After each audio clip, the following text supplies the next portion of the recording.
Hello friends, welcome to your next lecture of 12th Economics Chapter 2 Utility Analysis. Utility Analysis का ये chapter हमने start किया है जिसके लेक्चर्स हम ऑलरेडी 3 से 4 लेक्चर्स देख चुके हैं जिसमें थोड़े थोड़े बेसिक कंसेप्ट हमने सीखे हैं. आज का जो सेशन रहेगा, आज के सेशन में हम law of diminishing marginal utility जो डॉक्टर अल्फ्रेड मार्शल ने दिया हुआ है उसके बारे में, उस पर्टिकुलर चीज के बारे में स्टडी करने वाले हैं. सिर्फ इतना ध्यान रखना है कि ये law of diminishing marginal utility जो है ये कार्डिनल एनालिसिस का स्टडी है. मतलब डॉक्टर अल्फ्रेड मार्शल मानते हैं दैट यूटिलिटी को न्यूमेरिकल टर्म्स में काउंट किया जा सकता है.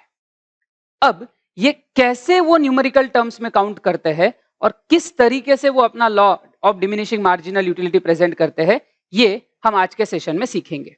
नाउ इंपॉर्टेंट पार्ट, इसके पहले कि हम सेशन के इस मेन टॉपिक की तरफ जाए, जो हमारा हमेशा का पार्ट है रिवाइज करने का, वो हम करते रहेंगे. और मैं आप सबसे रिक्वेस्ट करूंगा कि जब ये स्क्रीन पे क्वेश्चंस आते हैं और एक एक पॉइंट आता है तो आप भी बिना देखे आंसर्स देने की कोशिश करो. सेशंस के साथ साथ करोगे और towards the end of chapter हम जब जाएंगे तो आप रियलाइज करोगे कि आपको ये चैप्टर लर्न हो चुका है. तो समझना, कंसेप्चुअल अंडरस्टैंडिंग, उसमें कोई डाउट आता है तो वो क्लियर कर लेना और साथ ही साथ में लर्निंग कंप्लीट करना. इस हिसाब से कॉम्प्रहेंसिवली ये लेक्चर्स बनाए गए हैं और ये हमारा यूट्यूब चैनल एनरिच नॉलेज वहां पे अवेलेबल है, आप जरूर सब्सक्राइब कीजिए. सो यूटिलिटी एनालिसिस में हमने देखा that utility is a want satisfying capacity of a commodity. और ये जो पर्टिकुलर वांट सेटिस्फाइंग कैपेसिटी है, ये यूटिलिटी एज अ कंसेप्ट हमें कंज्यूमर बिहेवियर को अंडरस्टैंड करने में, समझने में हेल्प करता है कि कैसे कंज्यूमर अपना मैक्सिमम वांट सेटिस्फाई करने के लिए जाता है. तो इसके कार्डिनल ऑर्डिनल दो अप्रोच है, हमको मेजरली कार्डिनल वाला पार्ट देखना है. फिर पहला क्वेश्चन जो हमने वहां पे देखा, फीचर्स ऑफ यूटिलिटी. काफी सिंपल से पॉइंट्स यहाँ पे दिए गए थे, आई होप आपको अब तक याद हो चुके होंगे, हर बार हमने रिवाइज किया है. तो 10 पॉइंट्स हमने यहाँ पे डिस्कस किए. सबसे पहला पॉइंट जो हमने यहाँ देखा था वो था relative concept. Second, subjective concept. Third point हमने देखा था यूटिलिटी इज इथिकली न्यूट्रल, कि वांट सही हो या गलत हो इससे फर्क नहीं पड़ेगा, वांट सेटिस्फाई हो रही है मतलब यूटिलिटी है. फिर उसके बाद हमने utility as a ethically neutral के बाद fourth point, fifth point, sixth point देखा कि यूटिलिटी कैसे डिफरेंट है इसके क्लोज कंसेप्ट्स के साथ. तो जैसे हमने फोर्थ पॉइंट देखा था utility is different from usefulness. फिर फिफ्थ पॉइंट हमने देखा था utility is different from pleasure.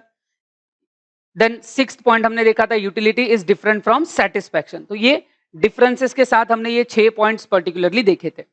फिर उसके बाद आगे हम पढ़े थे 7 point that measurement of utility is hypothetical, कि मेजरमेंट करना यूटिलिटी का पॉसिबल नहीं होता है, वो इमेजिनरी है. मार्शल ने किया है, कैसे, वही आज हमको सीखना है. ये सस्पेंस बहुत दिनों से बना हुआ था, बहुत सारे स्टूडेंट ने पूछा भी कि सर आप बार बार बोल रहे हो बट कब पढ़ाओगे. तो ये आज के सेशन में जरूर अच्छे से कवर होगा कि कैसे डॉक्टर अल्फ्रेड मार्शल ये सब करते हैं. फिर उसके बाद अगला 8वां पॉइंट देखा यूटिलिटी इज मल्टीपर्पज, कि एक ही प्रोडक्ट अलग अलग वांट सेटिस्फाई करता है. 9th हमने देखा utility depends on intensity of want, जितना इंटेंसिटी ऑफ वांट ज्यादा रहेगा उतनी यूटिलिटी ज्यादा. और लास्ट पॉइंट हमने देखा utility is a basis of demand. तो बेसिकली ये 10 फीचर्स हमने देखे हैं, क्विकली गो थ्रू कर सकते हैं, बिना देखे कोशिश करो, स्क्रीन पे ना देखे हुए भी आपको याद आ सकता है, पूरा भरोसा है मुझे.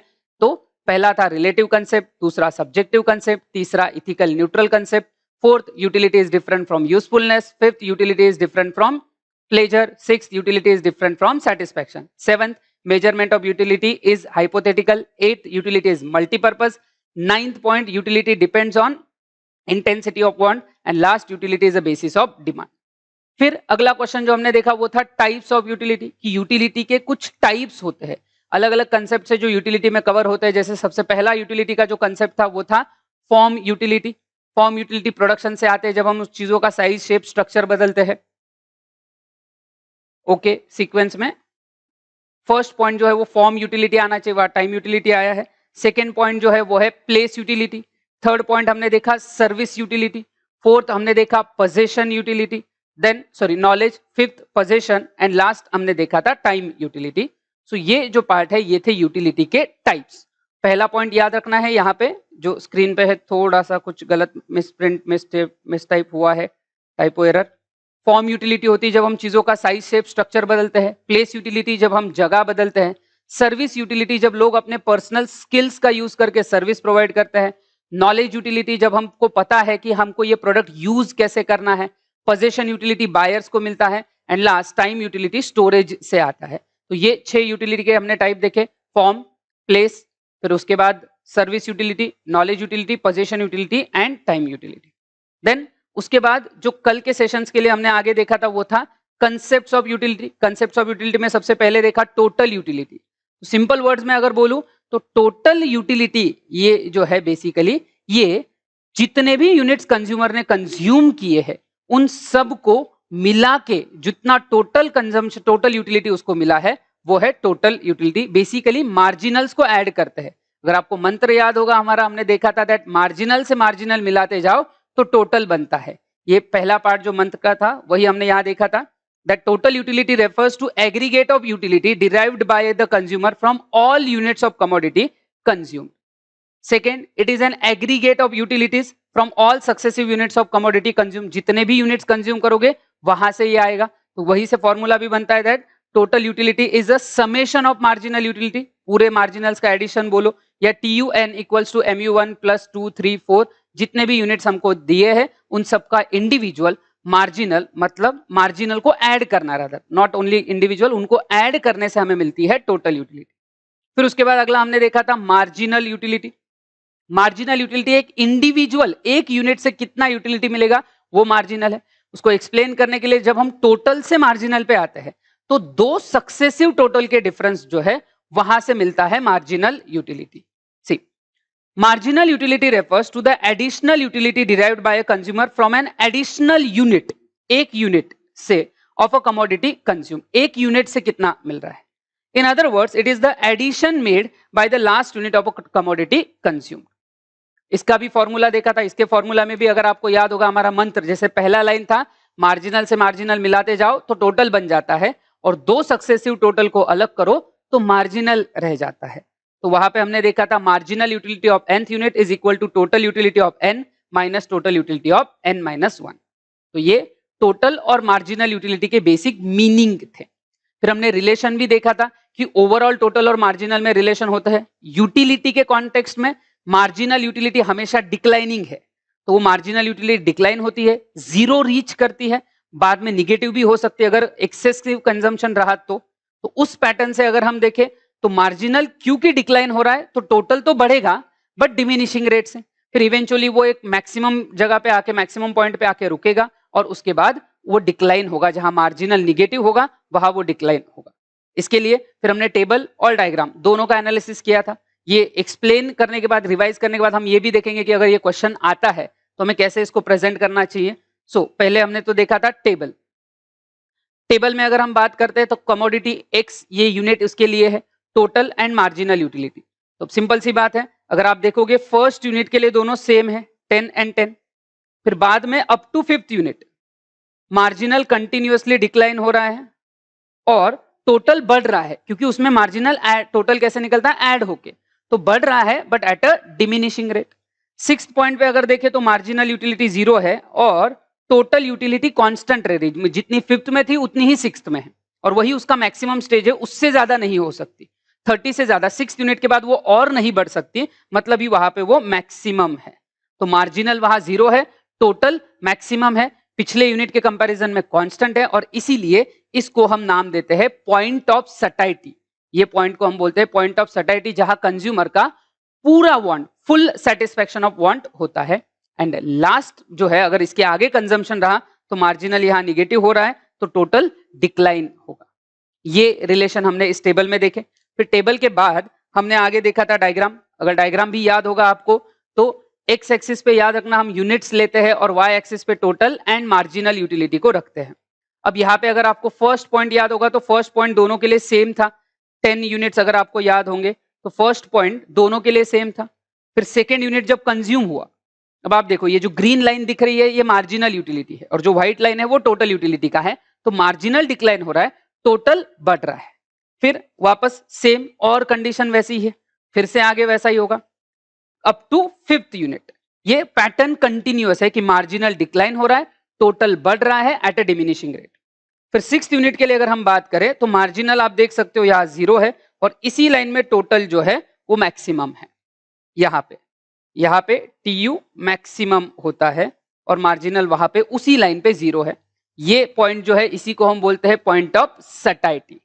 अब ये फुल सेटिस्फेक्शन वाला पॉइंट है। इसके बाद अगर कोई भी कंज्यूमर एक्सेसिव कंजम्पशन करता है तो फिर टोटल यूटिलिटी डिक्लाइन होगी और मार्जिनल यहाँ पे देख सकते हो कि वाई एक्सिस के नीचे यहाँ पे आ रहा है। ये जो पर्टिकुलर पॉइंट है, ये जो अभी रेड दिखाया है, ये दिखाता है कि मार्जिनल यहाँ पे निगेटिव है, MU इज निगेटिव। और यहाँ पे आप देख सकते हो TU decline, TU means total utility decline हो रहा है। तो ये जो पार्ट है ये था relation between total utility and marginal utility. ये सारी चीजें हमने पढ़ी, कल डायग्राम भी देखा। अगर आप नोट्स में भी ध्यान देते हो तो हमने ये कंसेप्ट्स पढ़े, उनके रिलेशन पढ़े, फिर उसके बाद मार्जिनल यूटिलिटी वगैरह ये पढ़ा, और फिर उसके बाद जो एग्जाम्पल आया एग्जाम्पल को एक्सप्लेन किया।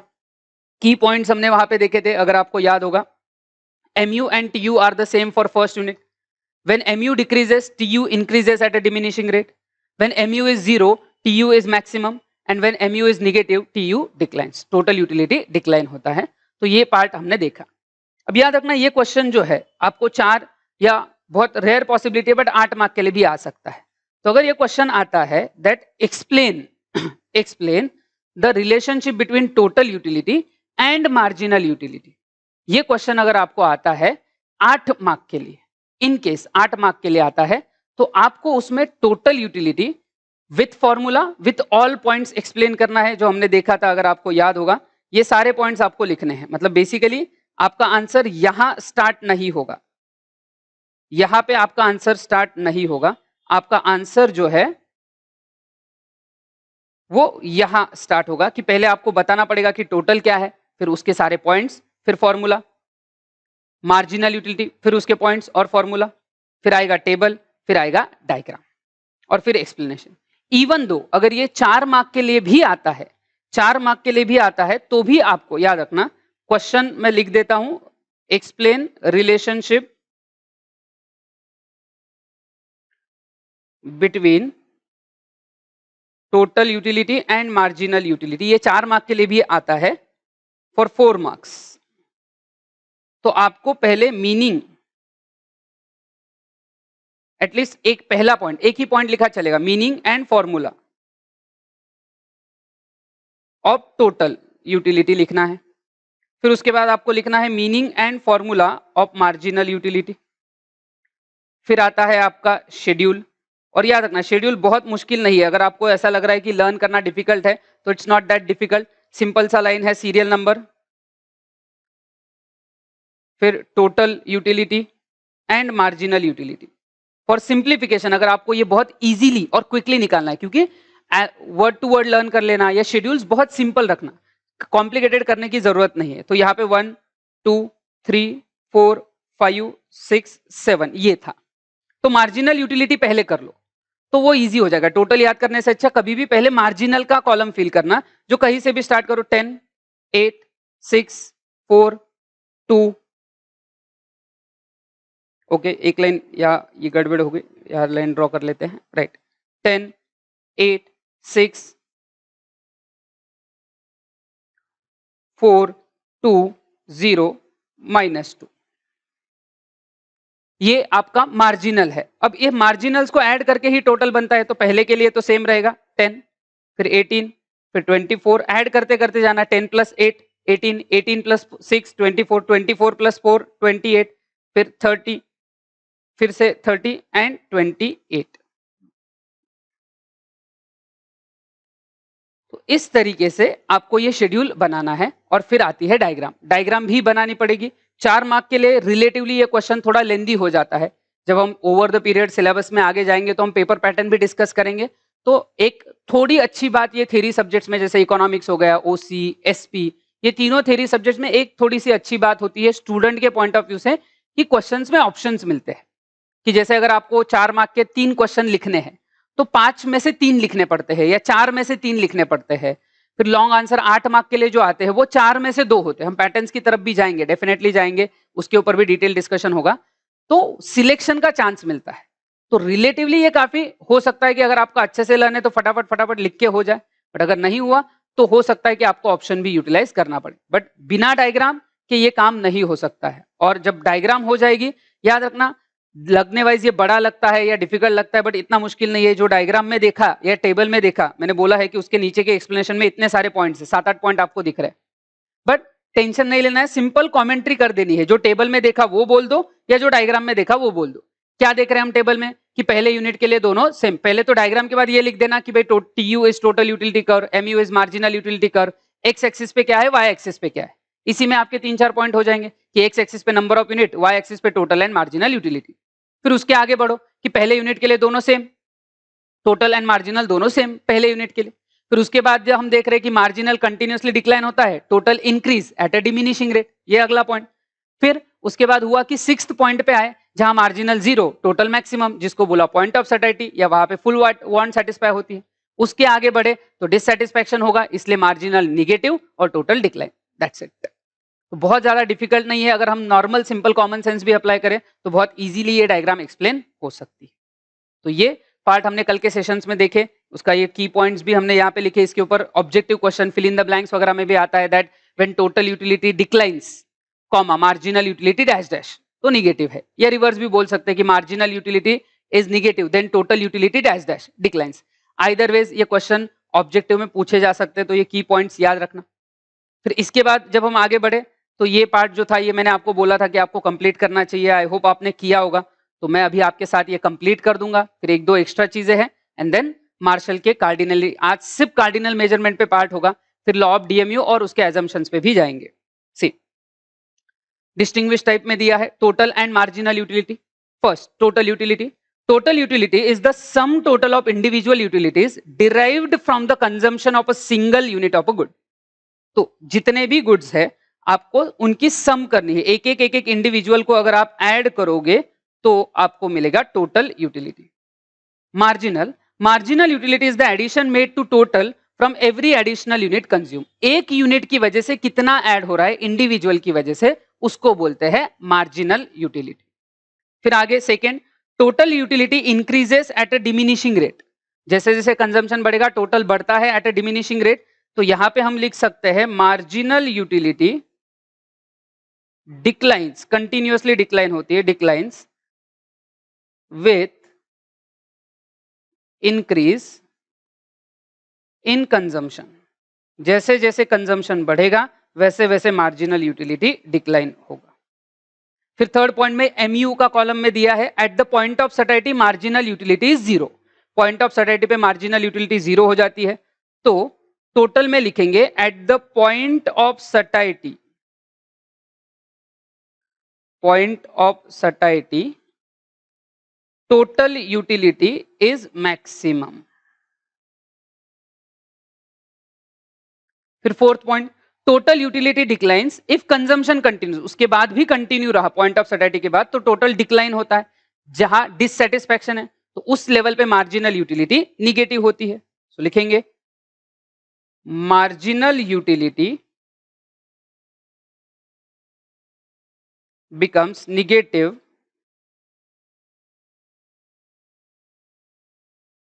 if consumption continues। Point of satisfaction के बाद अगर कंजम्पशन कंटिन्यू रहा तो मार्जिनल यूटिलिटी जो है वो निगेटिव होती है। Then fifth point, total utility determines the value in use of commodity. अब ये वैल्यू इन यूज वाला ये जो पॉइंट है, ये फिफ्थ पॉइंट वाला, ये हम आज का जो नीचे एक सेशन दिया है value in use and value in exchange, वहां पे कंसिडर करेंगे। सिक्स्थ पॉइंट पे आ जाता है, ये अभी थोड़ी देर के लिए पेंडिंग है fifth point. Sixth point, marginal utility can be positive, negative और जीरो। तो मार्जिनल पॉजिटिव भी था, निगेटिव भी था, जीरो भी था। टोटल यूटिलिटी अगर आप शेड्यूल देखोगे इज ऑलवेज पॉजिटिव। वो पॉजिटिव डिक्लाइन हुआ था लेकिन पॉजिटिव। फिर उसके डायग्राम्स निकालने के लिए बोले हैं दोनों के इंडिविजुअल। तो टोटल यूटिलिटी का अगर आपको डायग्राम याद होगा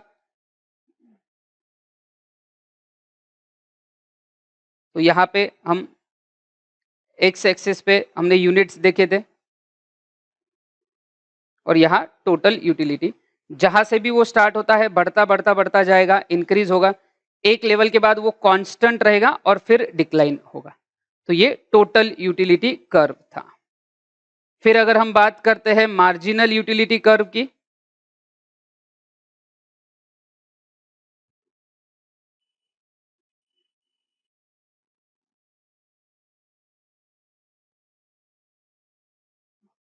तो यहाँ पे भी यूनिट्स एक्स एक्सिस पे है, वाई एक्सिस पे मार्जिनल यूटिलिटी है जो शुरू होगा एक सर्टेन पॉइंट पे और धीरे धीरे डिक्लाइन होके पॉइंट ऑफ सर्टेनिटी पे 0 एंड देन नेगेटिव।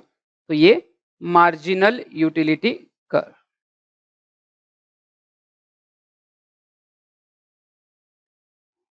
तो ये पार्ट जो है वो टोटल और मार्जिनल के डिफरेंस के बारे में है। नाउ आगे अगर बढ़ते हैं तो आगे कुछ एक्स्ट्रा ज्ञान करके मैंने कुछ पॉइंट्स दिए हैं, बेसिकली ये है पॉइंट्स आपको, बट पढ़ते हैं कि क्या दिया है, इसका उस डिस्टिंग्विश में भी लेना देना है। सो पहला, value in use, it refers to the usefulness of a product, higher the total utility determines greater value in use. For example air, water, sunshine, जितना ज्यादा वो आपके लिए यूजफुल है, कोई चीज यूजफुल होना is their value in use, और वैल्यू इन एक्सचेंज मतलब उसका प्राइस हम कितने पैसे देने के लिए रेडी है। See, it refers to the value rate of one commodity in terms of another, higher marginal utility denotes greater value in exchange, for example gold, platinum, diamond etcetera. अब ये जनरली याद रखना कि जो हमारी नेसेसिटी की चीजें हैं, जैसे ऊपर वहां पे लिखा है देखो,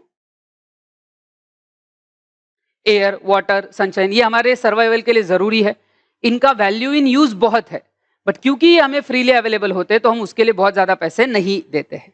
on the contrary, gold, platinum, diamond, ये चीजें बहुत महंगी होती है, रेयर होती है, और इनकी प्राइस भी उतनी ज्यादा है। अब इनके बिना हम सर्वाइव नहीं कर सकते, ऐसा नहीं है कि भाई अगर आपको खाना खाना है तो आपने सोने की थाली में खाना खाया तो ही पेट भरेगा, नहीं तो नहीं भरेगा, ऐसा तो है नहीं। हम जहां भी जाएंगे डायमंड्स के साथ ही जाएंगे, इधर डायमंड उधर डायमंड, हर जगह डायमंड लगा लगा के जाएंगे, ऐसा है नहीं। सो बेसिकली क्या है कि इनका वैल्यू ज्यादा है मार्केट प्राइस में, पर उनका उतना यूजफुलनेस नहीं है। और यही चीजें याद रखना, ये आगे जाके यूजफुलनेस जब हम देखेंगे इंपॉर्टेंस ऑफ डीएमयू, वहां पे भी ये पॉइंट्स रिपीट होंगे, इनके एग्जाम्पल वहां पे भी आएंगे, इंपॉर्टेंस ऑफ डीएमयू में ये पॉइंट्स वहां पे आएंगे। अभी के लिए ये डिस्टिंग्विश में यहाँ पे पॉइंट फील कर लेना है आपको, जैसे यहाँ पे 5th पॉइंट था, total utility determines the value in use of a commodity, और यहाँ पे आता है marginal utility determines value in exchange. ये वर्ड याद रखना, आज के सेशन के बाद आपको ये वैल्यू इन एक्सचेंज वाला जो वर्ड है वो बहुत अच्छे से समझने वाला है, वैल्यू इन एक्सचेंज। तो ये सारा पार्ट था जो हमने देखा।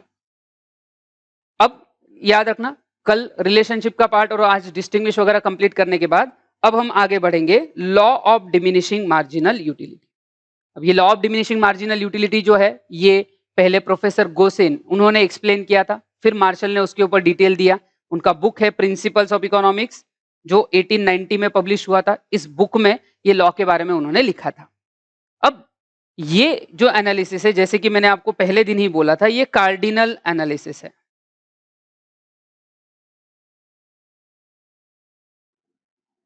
कार्डिनल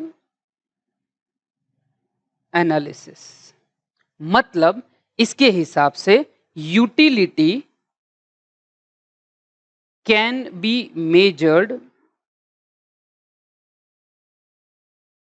इन नंबर्स। अब नॉर्मली जैसे हमने फीचर में भी देखा था कि utility being a psychological concept, calculate करना मुश्किल है, हाइपोथेटिकल है, बट फिर भी मार्शल ने अपना एक तरीका दिया है और इसे कैलकुलेट किया है। अब इसके पहले कि मैं इसके बारे में एक्सप्लेनेशन देना स्टार्ट करूं, दो इंपॉर्टेंट चीजें रहेंगी। एक, ये लॉ बनाते वक्त और कार्डिनलिटी का प्रूफ करते वक्त डॉक्टर अल्फ्रेड मार्शल ने कुछ अजम्पशंस किए हैं। उसमें से कुछ अजम्पशंस अनरियलिस्टिक लग सकते हैं, जिस वजह से ये लॉ बहुत क्रिटिसाइज भी होता है, या रादर हम बोलते हैं कि ये बहुत डिफिकल्ट है।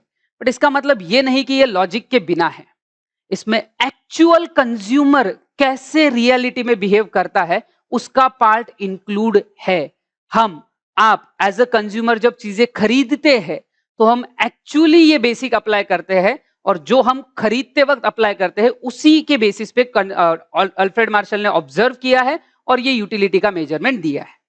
ये चीज, तो ये एजम्पशंस याद रखना। इस चीज के बारे में, इसके मेजरमेंट के बारे में अगर आपको कोई भी डाउट्स आते हैं तो डेफिनेटली आप ये डाउट्स पूछ सकते हो, क्लियर होंगे, डेफिनेटली होंगे। सिर्फ एक रिक्वेस्ट रहेगी कि ये तब आप पूछना जब इसका assumptions वाला पार्ट हो जाएगा, जो कल के सेशन में होगा।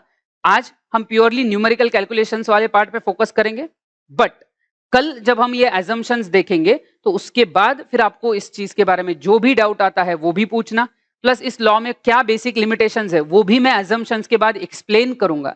इस लॉ में कुछ तो ऐसा है जो एग्जैक्टली परफेक्ट नहीं है। परफेक्ट नहीं है इसका मतलब गलत है, ऐसा नहीं होता।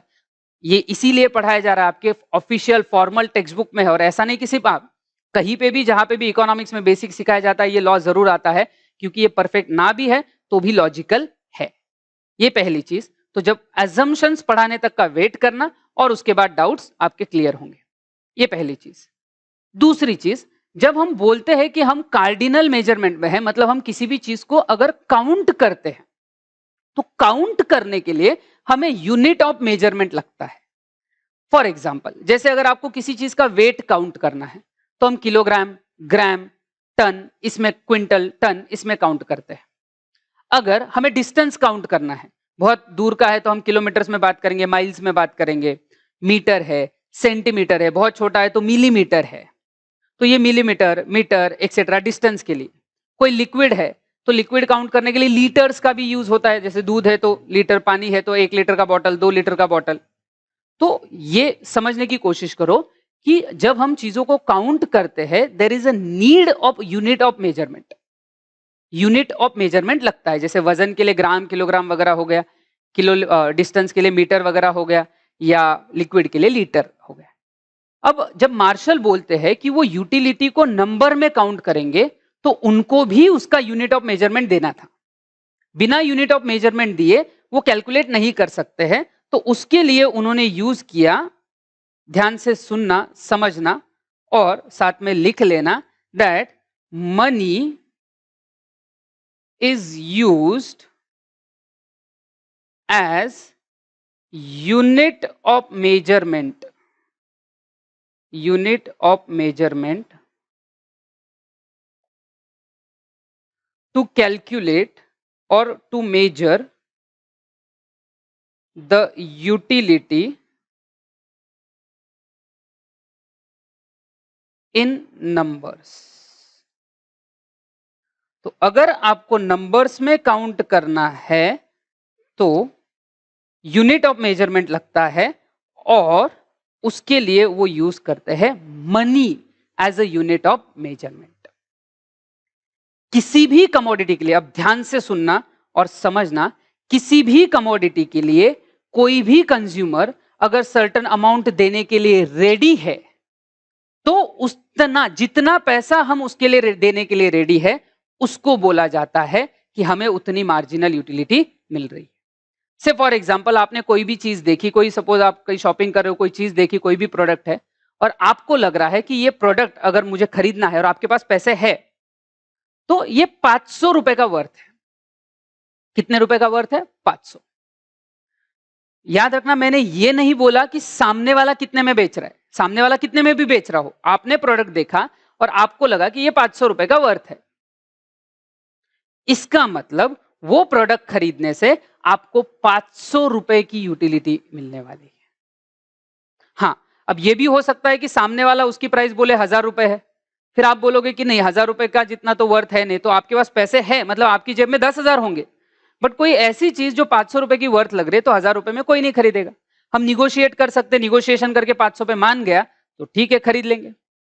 उल्टा भी हो सकता है कि आपको वो वर्थ बहुत ज्यादा लग रहा था बट वो बेच रहा है 200 में, तो डेफिनेटली खरीद लेंगे, हमको इतना अच्छी चीज 200 सस्ती में मिल गई, बहुत परवड़ती, हम बोलते हैं ना कि बहुत वर्थ रहा। ऐसा होता है कि हम जब चीजें खरीदते हैं और खरीदते वक्त हम जब सस्ता महंगे का सोचते हैं तो उस वक्त ये देखते हैं कि वो कमोडिटी के लिए हम कितना पैसा देने के लिए रेडी है, और उसी बेसिस पे जितना पैसा कंज्यूमर किसी चीज को पे करने के लिए रेडी होता है उसी को बोलते हैं मार्शल कि ये जितने पैसे मनी हम देने के लिए रेडी है वही हमारी मार्जिनल यूटिलिटी है।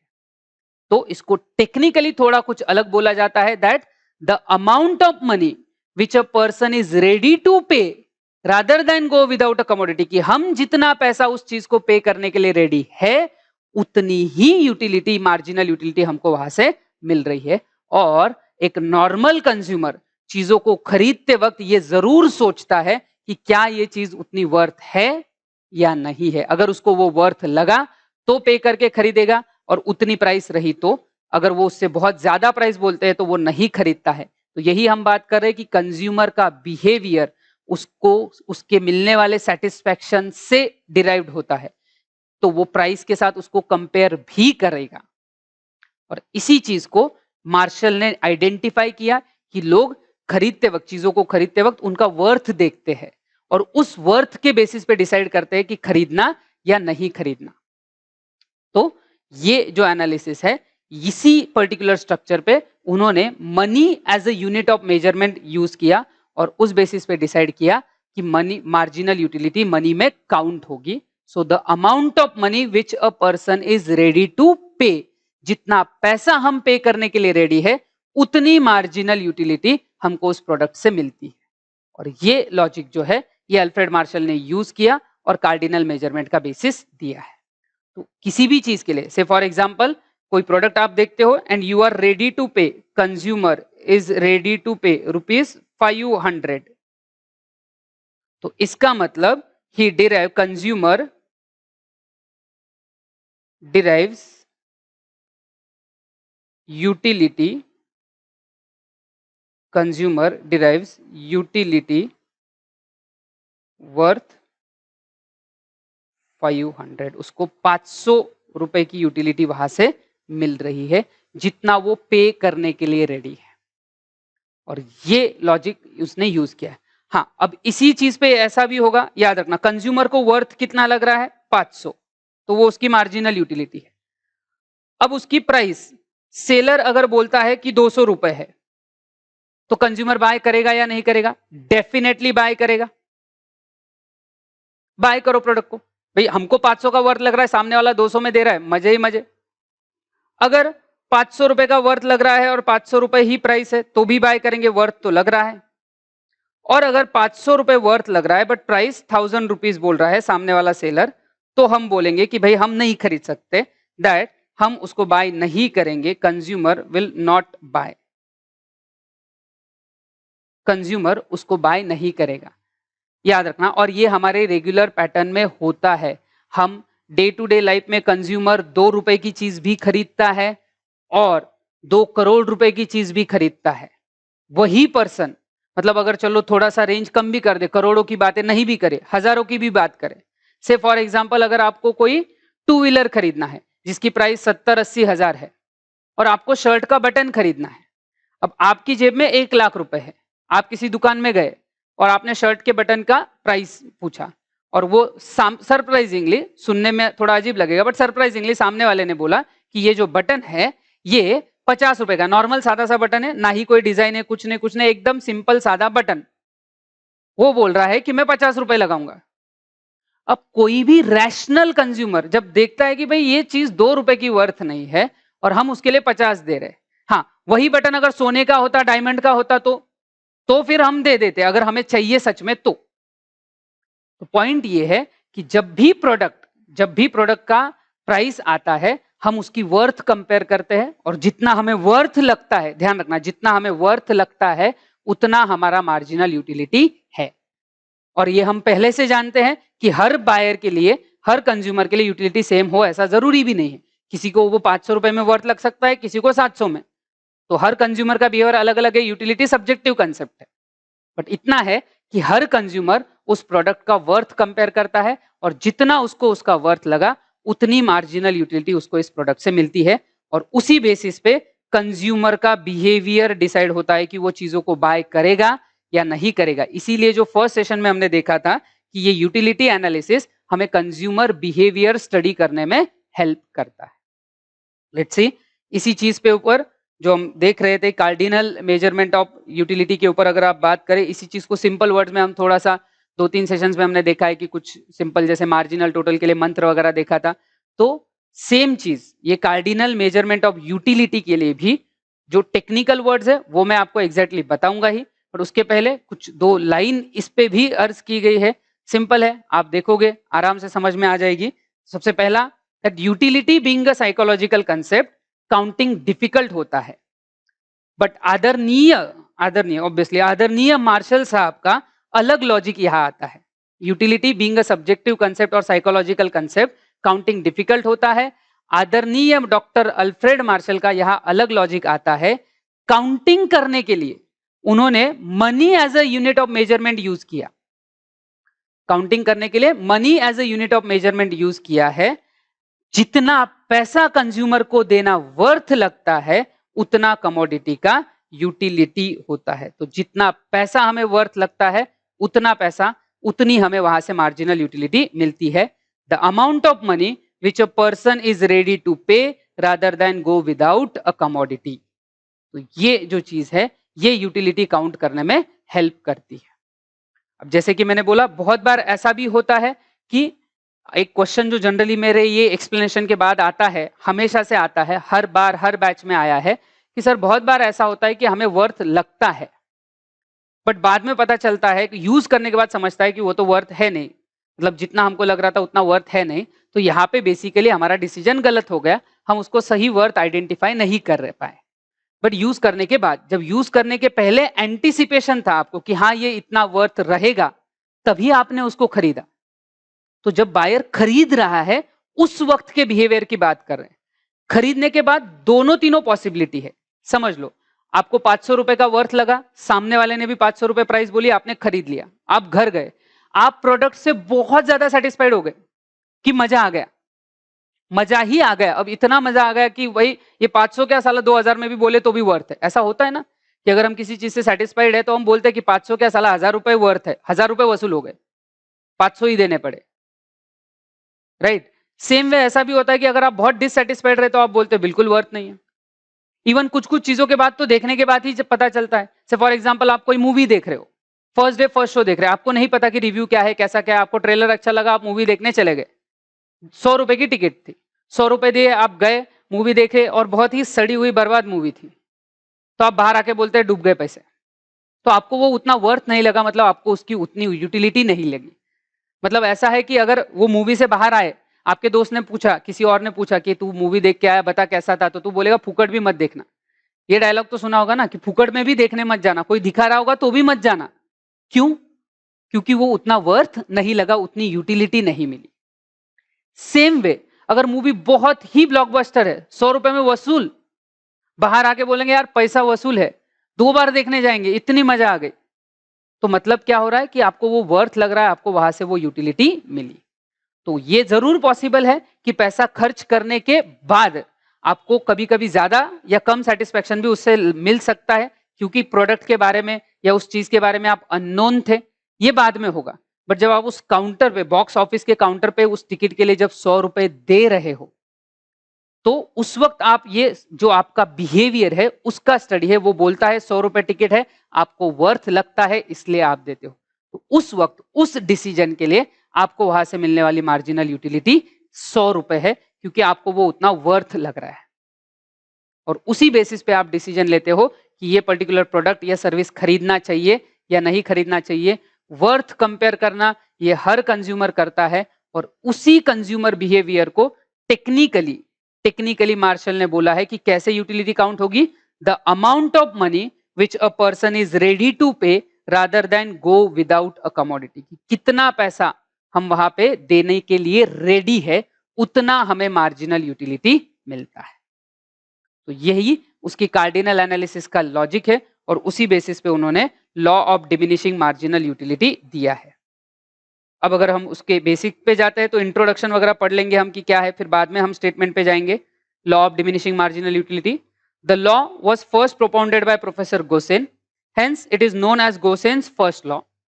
Further it was discussed in detail by professor Alfred Marshall. Doctor Alfred Marshall ने डिटेल में डिस्कस किया in his book principles of economics, published in 1890। अब ये बुक, ये नाम और ये ऑथर याद रखना, इस पे क्वेश्चन आता है। The law of diminishing marginal utility is universal in character. It is based on the common consumer behavior that utility derived diminishes with the reduction in the intensity of want. तो जैसे जैसे आप extra product consume करते हो, intensity कम होती है और उससे मार्जिनल यूटिलिटी कम होगी। बट ये जो भी लॉ है, आगे हम स्टेटमेंट पढ़ेंगे, एक्सप्लेनेशन होगी, उसका भी शेड्यूल है, उसका भी डायग्राम है। शेड्यूल और डायग्राम काफी सिंपल है, उसके बाद एक इंपॉर्टेंट चीज आती है, वो है एजम्पशंस ऑफ लॉ, जो हम कल लॉ और उसके एजम्पशंस दोनों पार्ट हम देखेंगे। रादर कल के सेशन में हम डायरेक्टली इसी पे फोकस करेंगे। ये अजम्पशंस होने के बाद जो भी आपको आज के एक्सप्लेनेशन का प्लस कल के एक्सप्लेनेशन का जो भी आपको डाउट आता है, वो ये एजम्पशंस के बाद आप पूछ सकते हो। ये होने के बाद कुछ क्रिटिसिज्म्स भी इस लॉ पे आते हैं कि ऐसा कैसे हो सकता है वगैरह वगैरह एक्सेट्रा, उस चीज के बारे में भी हम प्रैक्टिकली चीजें डिस्कस करेंगे। तो जो भी डाउट आता है आज के दिन के लिए सेशन के बाद होल्ड करना, कल इसका और एक्सप्लेनेशन होगा, और जैसे ही कल का एक्सप्लेनेशन खत्म होता है फिर हम डाउट्स के लिए ओपन रहेंगे। कल के सेशन तक अगर हम काउंट करें तो 6 सेशंस भी हमारे हो जाएंगे, तो हम डाउट्स के लिए वेट भी करेंगे इस चीज के ऊपर। जितना डाउट जो भी आता है law of as a DMU तक, वो सारे आप पूछ लेना, फिर हम उसके बाद आगे बढ़ेंगे। तो जो भी डाउट्स आपको यहाँ तक आए हैं प्लीज प्लीज जरूर पूछ लेना। कॉन्टैक्ट नंबर मैंने मेरा दिया हुआ है, यहाँ पे आप अपने डाउट्स पूछ सकते हो। सो अभी के लिए इस सेशन के लिए इतना ही देखेंगे, बाकी का कल। Thank you.